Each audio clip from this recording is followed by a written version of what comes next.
Hey YouTube, this is Aisha, and this is going to be a two-part series of books. These are going to be my favorite erotica books.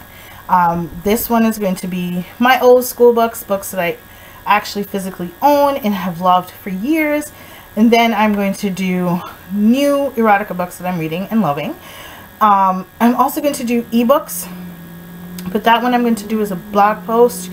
And I might sit down and do it as a video, but I'm thinking that might be just better as a blog post. Okay, so let's get started.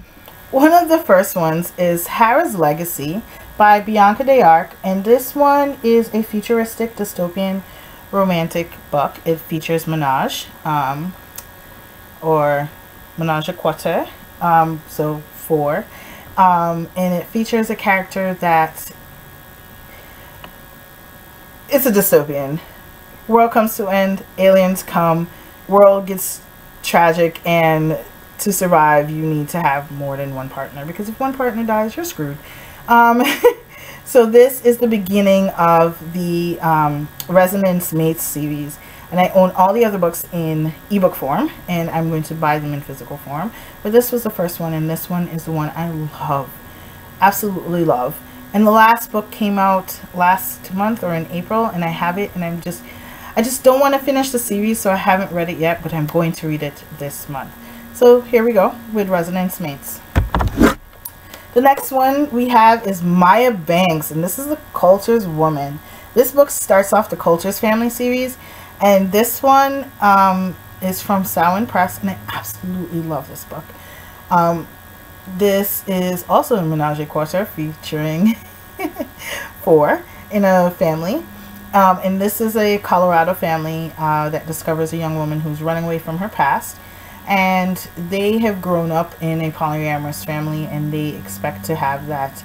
And they've just been searching for the right woman, and she just falls into their lap, literally. And this is just amazing. I love it, love it, love it. The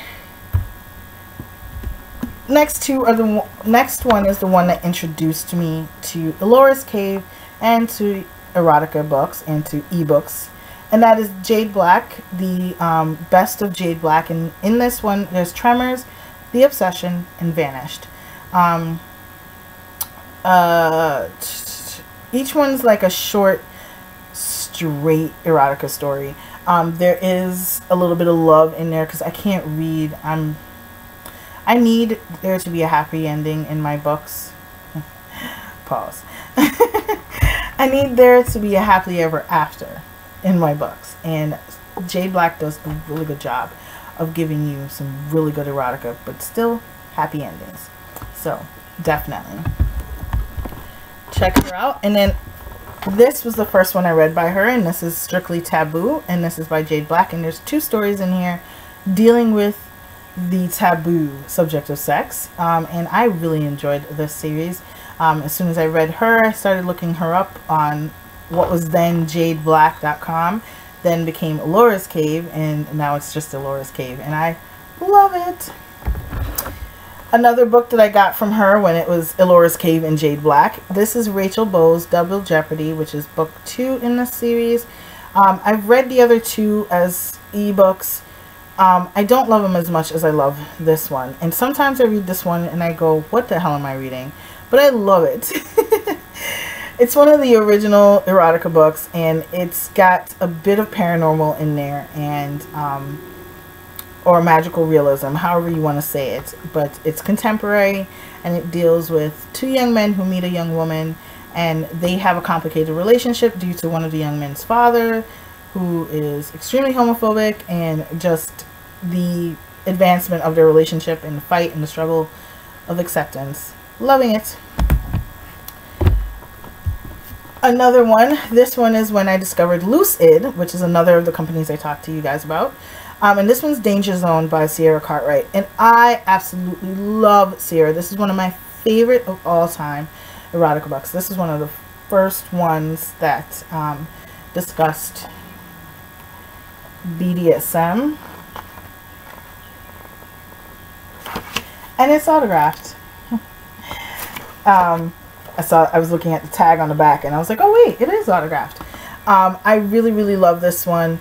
I managed to read With This Color by her, and I just love everything Sierra writes. Like, every book she's ever written, as an ebook, I own them all.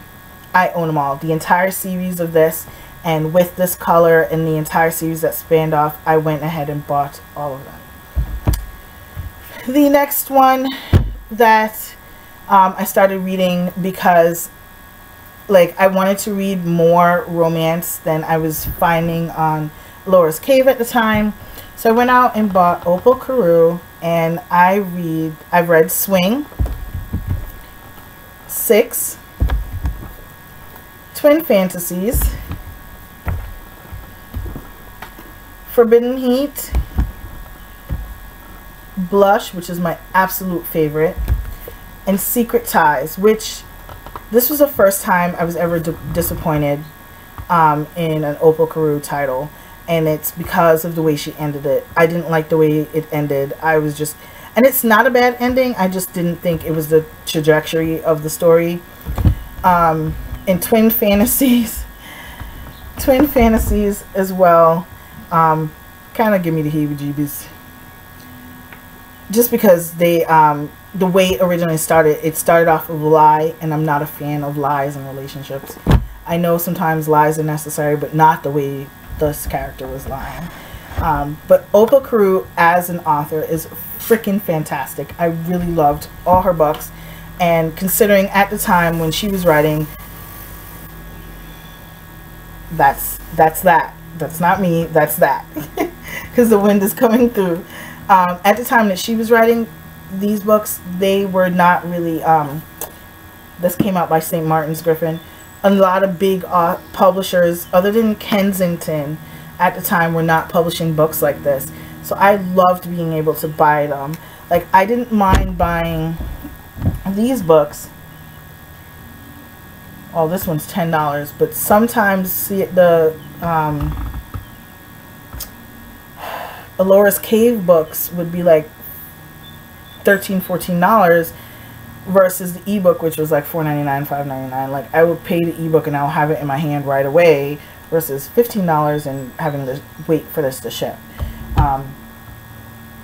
And I was getting these discounted because I worked at the bookstore when they were coming out. Okay.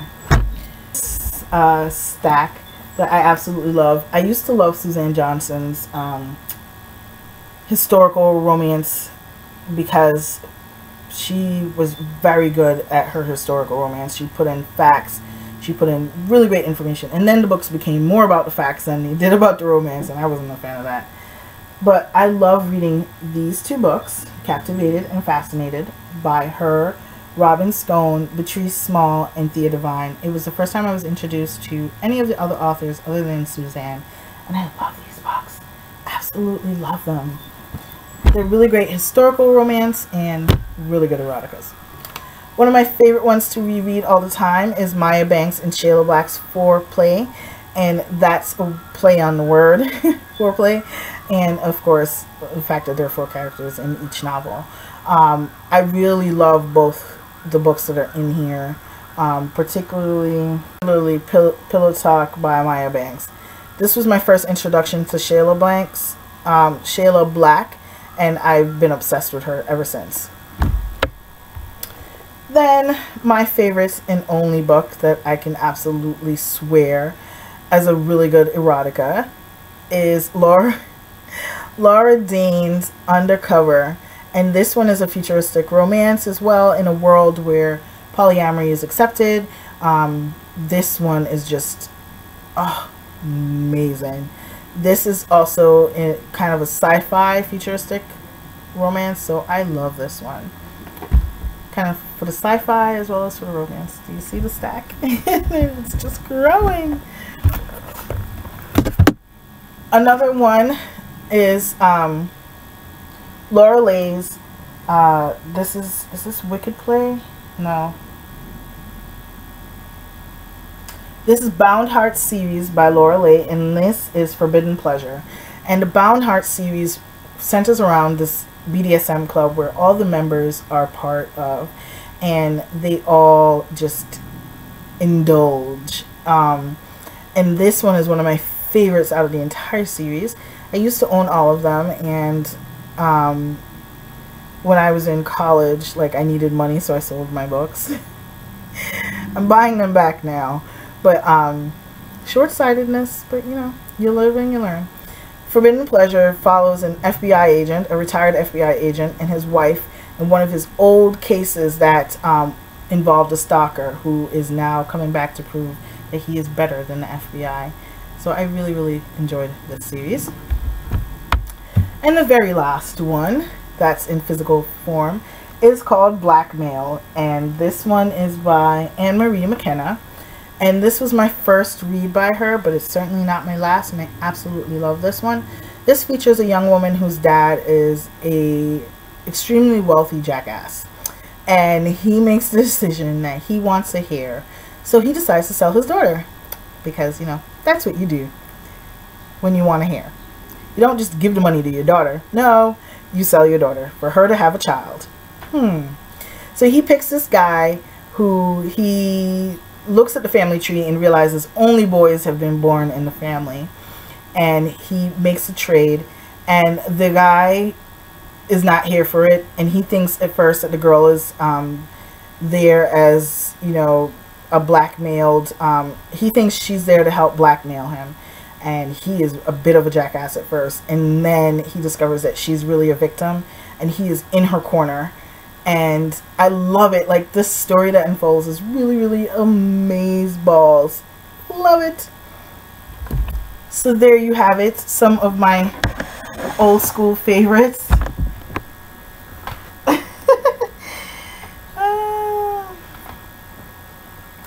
And that is my physical stack of old school favorites. I have a ton of ebooks that I could recommend. As well as the video, I'll leave a link down below to my video about where to buy your ebooks of this genre, or where I buy mine.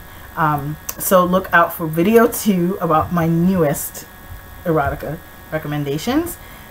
So yes, there's the stack.